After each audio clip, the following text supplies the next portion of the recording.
We've seen some cool things so far on the channel, but this is one of the coolest, a 3D printed Vewlix Countercade capable of playing all of the retro games. In addition to being the most awesome, it was also the most difficult project to complete. In this video, we'll look at the 3D printed portion of the process, what went wrong and right, and what can be improved upon. This video is partially a commercial for parts 2 and 3, which will cover wiring and software. Speaking of commerce, I bought the files off of Cults 3D. They were created by a group called the Game Makers, who have several other Countercade replicas available. Redditor Rubik's Fish informed me that the site has a bad reputation for allegedly not paying their creators. Currently, the Vewlix Countercade files are free, and I wonder if the creators repriced it out of spite. This Countercade is based on the Vewlix. The Vewlix cabinet, developed by Taito, is a modern Japanese arcade cabinet renowned for its sleek design and versatility. The cabinet is customizable, designed to accommodate modern PC-based arcade hardware. Its ergonomic design, adjustable controls, and appealing aesthetics have made it a favorite among arcade enthusiasts and competitive gaming communities. I printed this entire Vewlix Countercade cabinet nearly 3 times. The first time I printed it in PLA and partially put it together, only to realize that the parts were all off kilter. I abandoned the project for about a year. The following summer, I reprinted the cabinet in its entirety. Before sanding, priming, and painting, I did a test fit to make sure everything lined up. It did, and so I sanded, primed, and painted all of the parts. This time, however, the pieces melted in the sun. I have bike accessories made out of the same make and model PLA that have sat out in direct sunlight for years that haven't suffered any ill effects. I think Hatchbox has since changed its formula. Hi, it's ADR Mike. Actually, now I think maybe the spray paint ate away at the PLA. Let me know your thoughts in the comments. So, I reprinted the entire case a 3rd time in ABS. ABS has a much higher melting point and can suffer silently sitting in the sun without wanton wilting and warping. ABS has several drawbacks, however, notably toxic fumes, finicky printing with frequent failures, and rough, ugly prints. ABS requires a lot of post-processing. Sanding and priming isn't sufficient. You have to do a lot of surface finishing. I experimented with 2 different approaches. 1, using body filler, and 2, creating an ABS slurry out of filaments, scraps, and acetone.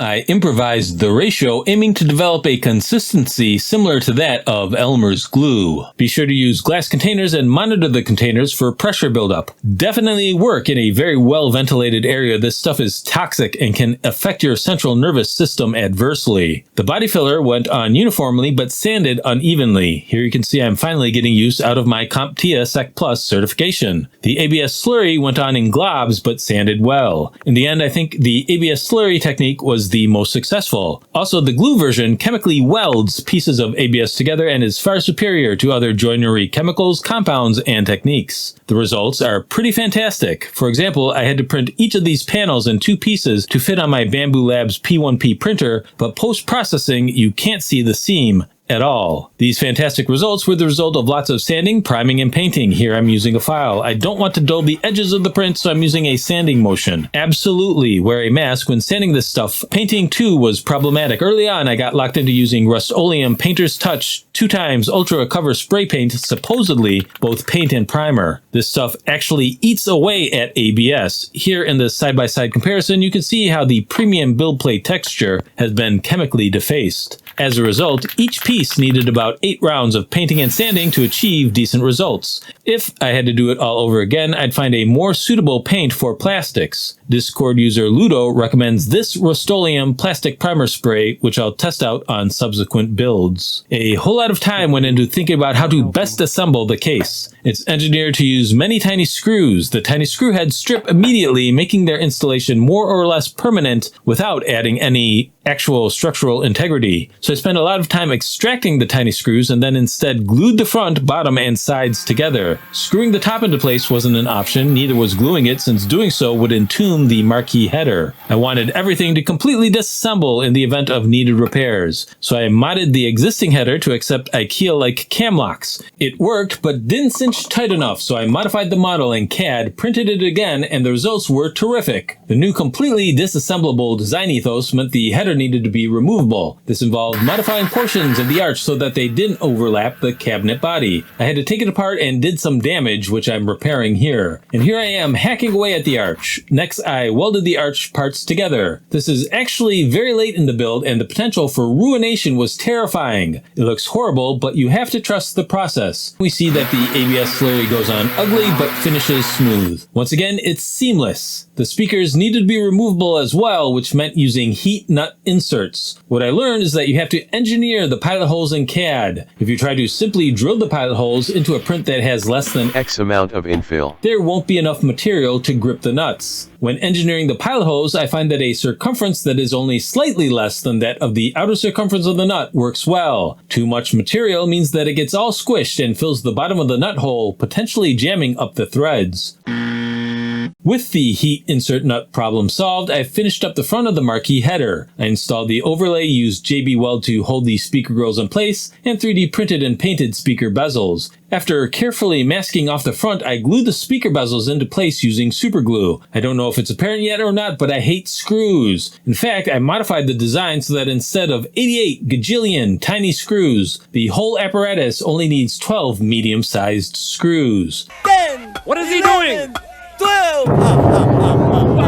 Eliminating all those screws meant that I had to constantly experiment with the control panel design. By this time, the weather had started to change. I don't know if you're familiar with Buffalo's reputation, but it gets cold here. ABS requires a stable and moderate ambient temperature to print successfully. I tried to heat the printer enclosure, but the space heater I use turns off and on to try and maintain a constant temperature. And even though the fluctuations weren't wild, they were enough to ruin print after print. I had like 20 failed prints. I think I burned through an entire roll of ABS actually. Fortunately, we had a few more warm days and I was able to finish up one last control panel. Speaking of ruining control panels, I ruined the control panel overlay I had custom printed. Not wanting to go even more broke ordering CP overlays, I experimented with printing my own at home. Laser printers can't print on vinyl, so I printed on matte sticker paper and experimented hitting it with clear coat. Alternately, I tried installing a clear vinyl overlay. Nothing really worked. Then I realized that prints start at $26. It's hard to tell when the rates go up, but I realized that for what I need, I can get 4 times as much printing done for only about $10 more. This would allow me to make 4 times as many mistakes for not a lot more money. Would these 4 extra chances be enough to get it right? They were. So really quickly, the technique I developed here was to slice the button holes from the bottom, then use a sawing motion, and then do a final pass with this deburring tool. I haven't found this tool to be uber useful for cleaning up prints, but here it's super satisfying. So in the end, I learned a lot about printing ABS, surface finishing with slurry, paint suitability using heat insert nuts, and made great strides in modifying the cabinet design such that it assembled more sensibly. What could have made this project fun enough to qualify as a hobby? Active ventilation on the printer enclosure for one. Using a suitable paint would have shaved days off the work schedule. A better enclosure would have halved print times and cost. I wanted to get the P1P enclosure kit, but it cost $200, even though the difference between the P1P and P1S is only $100. The enclosure is our new goal on the cyberspacemanmike.com donation page, and especially big thanks to Stigmata for single-handedly funding backup drives for the channel. As for this project, the most important fundifying factor would have been if the cabinet was engineered for ease of assembly. Here's how it should assemble. The sides, front, and most importantly, the CP should glue together to form a solid and sensible structure. Now you can easily access the control wiring harnesses from below and it's still rock solid. Similar to my Lian Li PC60 case, please watch this video, it is starved for views, the bottom and back should slide into place and then lock with 6 cam locks. The header should get glued together and mount with 2 cam locks. The monitor should use 4 sensibly sized screws to attach to the control panel and header. 1, 2, 3, 4. Now, in addition to re-engineering the Vewlix case and releasing the files for free, just use this coupon. I plan to create a Capcom Miniature Cuter Countercade using the same principles of ease of assembly. Pictured here is a full-sized Capcom Minicute whose restoration I will likely not complete before I die. These new countercades will be able to interface with each other so that you can play head-to-head. The Capcom Miniature Cuter files will come bundled with a 3D printed Countercade creation course. The video course will cover construction, electronics, and Linux operations. On the wiring side, you'll learn, among other things, how to use relays and how to turn on all of the components with a single press of the power button. As for software, the course will include instructions and scripts for things like adding GPIO joysticks, jukebox functionality, and how to automatically back up high scores and game saves to your PC. Also included is this comprehensive component spreadsheet that has all the links and allows you to calculate for substitutions and account for any parts you might already have on hand. It's the same great Cyberspaceman Mike instructional content, but in a premium package. Commerce is our goal here at Tyrell. More human than human is our motto. Look for it on various video course platforms and or the cyberspacemanmike.com shop. But enough of all that. Let's take a look at the finished product. Whoa, Black Betty, bam lamb. Whoa, Black Betty, bam lamb. Black Betty had a child. Bam lamb, the damn thing gone wild. Bam lamb, she said a word not of mine. Bam lamb, the damn thing gone blind. Bam lamb, I said, oh, Black Betty, bam lamb. Whoa, Black Betty, bam lamb.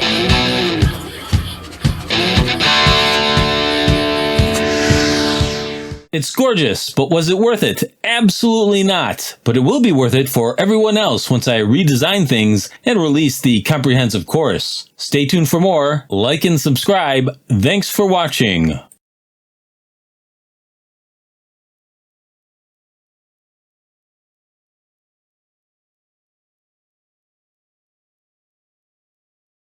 On the next, Cyberspaceman Mike.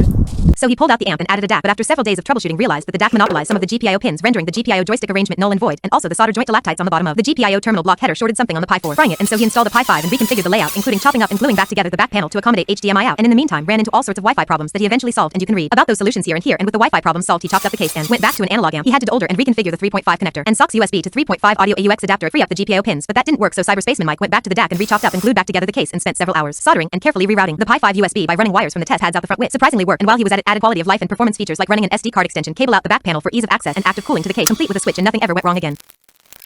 Until he started building the Player 2 cab.